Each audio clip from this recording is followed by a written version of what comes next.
안녕하세요. 김나라입니다. 오늘의 일면 시작해볼까요? 오늘은 10월 14일 금요일입니다.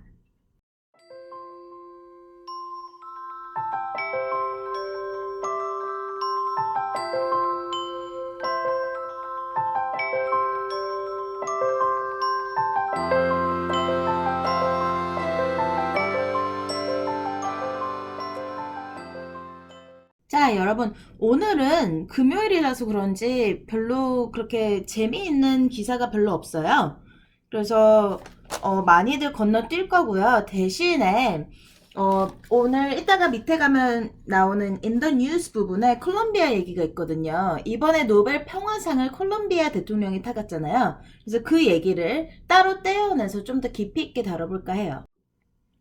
자, 1면 보시면은 오늘 1면 메인 스토리는 우리 동네 야구팀이 졌다. 이제 더 이상 미국 야구 이 프로 리그에서 출전하지 못한다 이런 얘기고요. 아마 한국 분들은 다저스가 이겼다고 되게 크게 실렸을 것 같아요. 그렇습니다. 별거 없으니까 넘어가죠. Trump, women's claims are part of global conspiracy. 얘가 드디어 이렇게 무리수를 둡니다. 항상 이렇게 막 없는 말 지어낸다. 난 그런 적 없다. 이렇게 계속 오리발을 내밀다가 이제는 온 세계가 자기한테 반대하는 conspiracy, 음모론이라고 얘기를 하고 있어요. 이 women's claims 이게 무슨 얘기냐면 지난주에 그 비디오 성추행 관련 발언을 한 그 비디오가 나온 후로 계속 여론의 문매를 맞고 있잖아요, 트럼프가. 근데 그 와중에 이제 속속들이 나오는 거지. 근데 트럼프가 나도 건드렸어. 트럼프가 나도 성추행했어. 트럼프가 나한테 성폭행했어. 이런 식으로 들고 일어나는 여자들이 점점점 나오고 있어요. 근데 트럼프는 야, 내가 널 건드렸건 안 건드렸건 건드리진 않았지만 어쨌든 내가 널 건드렸다고 치자. 왜 이제 와서 나한테 그러는데 이건 다 그냥 이 대선을 막기 위한 이건 음모야. 클린턴이 그랬어. 내가 그런 거 아니야. 이런 식으로 말도 안 되는 소리를 하고 있죠. 그래서 실제로 지금 오늘 아침에도 뉴욕타임스 미국에서 제일 신뢰를 받는 신문사에다가 너네 없는 소리 지어내지 말라고 소송 걸 거라고 이렇게 큰 소리를 치고 있습니다. 한편으로는 여기 보시면 In a pair of searing speeches, the presidential race is crystallized. 이거 누구 얘기냐면요. 미셸 오바마가 어제 반 트럼프 연설을 했어요. 당연히 남편이 민주당 원으로서 대통령이 됐으니까 같은 당 사람을 밀어주는 게 당연하잖아요. 그래서 약간 그러니까 근데 사실 제가 사람들이 보기에도 미셸 오바마가 개인적으로 힐러리를 굉장히 좋아하는 스타일은 아니에요. 왜냐면 오바마랑 대선에서 붙었을 때 그 민주당 경합에서 2008년에 붙었을 때도 서로 굉장히 막말을 많이 했고 여러 번 말했지만 힐러리가 그렇게 막 엄청 호감 가는 스타일은 아니잖아요. 그래서 미셸 오바마가 힐러리를 그렇게 막 개인적으로 완전 막 존경하고 사랑하고 막 그런 사이는 아닌데 그래도 트럼프보다는 너무너무 훨씬 나은 거죠. 그래서 미셸 오바마가 연설을 했는데 제가 비디오를 편집하는 기술이 좀 더 좋으면 연설을 좀 따다가 꼭지를 붙였으면 좋겠는데 그거는 못해서 죄송하고요. 대신에 무슨 내용이었냐면 그런 거예요. 이런 남자를 우리나라의 대통령이라고 추앙할 수 없다. 이런 여자한테 이렇게 여혐스러운 남자를 이 시대에 어느 민주공화국의 대통령이라고 내놓을 수 있겠느냐. 이거는 여자에 대한 모욕이고 나는 개인적으로 이 사람이 하는 말과 행동에 상처를 크게 입었다. 이런 식으로 얘기를 했어요. 근데 미셸 오바마가 연설을 정말 잘하거든요. 그리고 솔직히 이 동네에서 내 생각에는 이 동네 이 미국 정치인들 중에서 제일 인기 있는 사람이잖아요. 물론 자기가 정치를 직접 하지 않는 사람이기 때문이기도 하지만 어쨌든 정치적인 인물인데 그거에 비해서 안티가 굉장히 없는 편이고 사람들이 굉장히 존경하고 이런 사람이기 때문에 이번 어제 미셸 오바마가 한 연설이 트럼프한테 굉장히 큰 타격을 줬을 거라는 이야기입니다. 실제로 오늘 아침에 난리가 나서 뒤집어져 있고요. 다들 미셸 오바마 짱! 막 이러면서 그렇습니다. 우리 미셸 언니가 한 건 했네요. 자, 여기 이 기사는 뭐 금요일이라서 일면에다 실어준 감성적인 기사인 것 같고요. 뭐 우리 주변에서 보이지 않는 곳에서 열심히 일하시는 아저씨들, 아주머니들에게 뭐 착하게 한마디 합시다 막 이런 얘기인 것 같아요. 그렇고. 자, 어제 발표가 났죠. 밥 딜런이 노벨 문학상을 수상했습니다. 우왕. 이제 노래 가사도 문학으로 보기 시작했다는 엄청난 변화인 것 같아요, 여러분. 처음에 이거 딱 발표 났을 때 사람들이 다들 벙쪄가지고는 헐, 정말? 왜? 이제 노래만 해도 문학이 되나? 막 이렇게 그런 반응이었거든요. 다들 밥 딜런을 좋아하는 사람들도 그치. 그 사람 가사가 굉장히 시적이지. 좋지. 아름답지. 근데 노래잖아. 이런 식이었거든요. 뭐 저는 개인적으로 앞으로 노벨 문학상이 어떻게 달라질지 매우 매우 기대됩니다. 워킹데드가 이번 시즌을 끝으로 끝난다고 하는데 혹시 내년에 노벨 문학상을 타진 않을지. 하하. 아니면 왕좌의 게임을 저는 개인적으로 강력 추천하고 싶은 덕후입니다. 자, 오늘의 In the News 봅시다. 첫 번째 소식. Still on road to peace? In Colombia, the main opposition party proposed modest changes to the rejected FARC deal, not an overhaul. 자, 이게 무슨 얘기인지 저는 이번 주말에 제가 콜롬비아 특집 이렇게 해가지고 비디오를 새로 만들어 볼까 해요. 왜냐면 이번에 노벨 평화상을 받은 게 이제 콜롬비아 대통령이었잖아요. 그 이야기거든요. 근데 굉장히 간단하게 이야기를 하자면 콜롬비아가 굉장히 오랫동안 내전을 하고 있었는데 이번에 콜롬비아의 대통령이 반군하고 협상을 타결을 했어요. 드디어. 야, 내가 니네 잡아가지도 않고 이러이러한 자리들을 줄게. 그만 좀 싸우자. 막 이러면서 굉장히 극적인 협상을 했는데 문제는 이제 이 반군들한테 당했던 지금까지 계속 공포에 쌓여서 살아온 콜롬비아 국민들이 네가 뭔데 이 반군이랑 협상을 하냐, 네가 뭔데 이 사람들을 의회에 안 치겠다고 그러냐, 이런 식으로 굉장히 크게 반발을 해서 이 협상이 결국은 결렬됐습니다. 그럼에도 불구하고 노벨 의원회에서는 콜롬비아 대통령한테 노벨 평화상을 수상을 했죠. 이 사람들이랑 드디어 협상을 하려는 노력을 한 게 뭔가 이렇게 타결했다는 게 굉장히 큰 의미가 있다 이러면서 그랬는데 이 협상이 결렬됐고 그 결렬된 협상 안에다가 이걸 완전히 버리지는 말고 그래도 이런저런 방식으로 가볍게 수정을 합시다라고 주요 야당이 제시를 했대요. 다시 한번 말하지만 이거는 이번 주말에 다시 특집으로 좀 더 깊이 다뤄볼게요. 그렇습니다.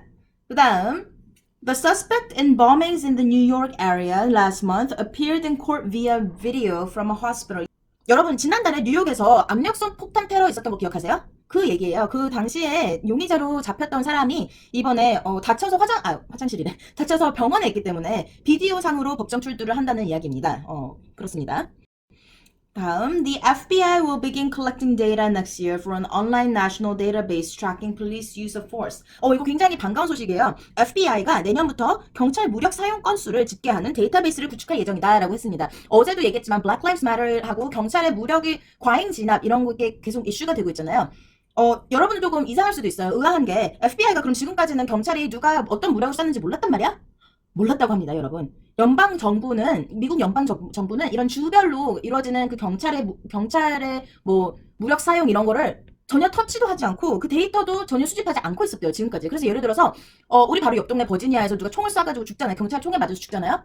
그거를 워싱턴 DC 안에 아무도 모르는 거예요.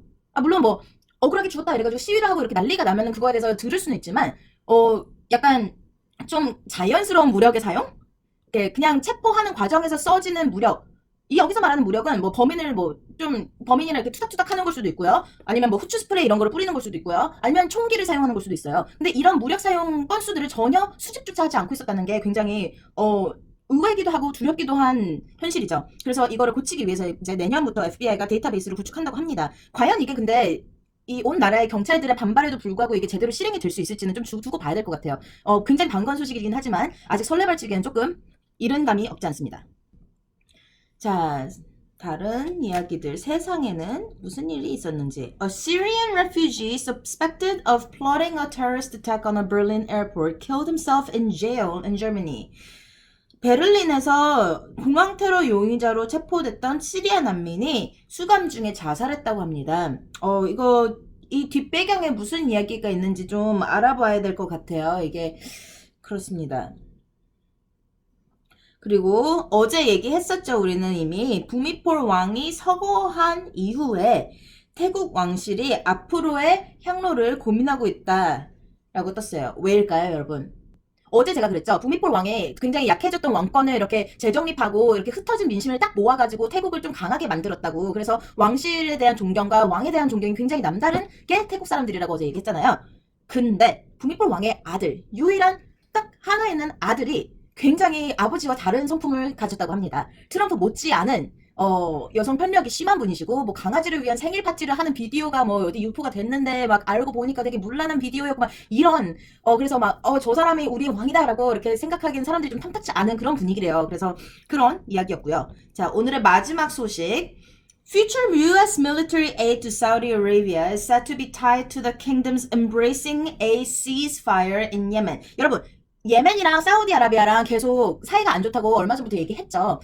지금 사우디는 미국이 계속 밀어주고 있고 그 중동 지역에서 미국의 굉장히 중요한 동료인데 그 사우디가 사실 미국이 시키는 대로만 하진 않을 거 아니에요. 미국이 막 야 여기는 민간인 구역이니까 폭격하지 말라고 라고 아무리 말을 해도 이 사람들이 말을 안 듣는다든지 아니면 예멘에서 이렇게 반격을 했을 때 너무 크게 과잉 대응을 한다든지 이런 식으로 문제가 굉장히 많이 있었어요. 그럼에도 불구하고 굉장히 전략적으로 중요한 파트너이기 때문에 미국이 내칠 수가 없었죠, 당연히. 그래서 이번에 조건을 제시한 겁니다. 사우디한테 야 니네 우리한테 계속 군사 지원을 받고 싶으면 예멘이랑 휴전을 해라. 휴전을 하기 위한 노력을 좀 제대로 해라 라고 약간 ultimatum 을 준 거예요.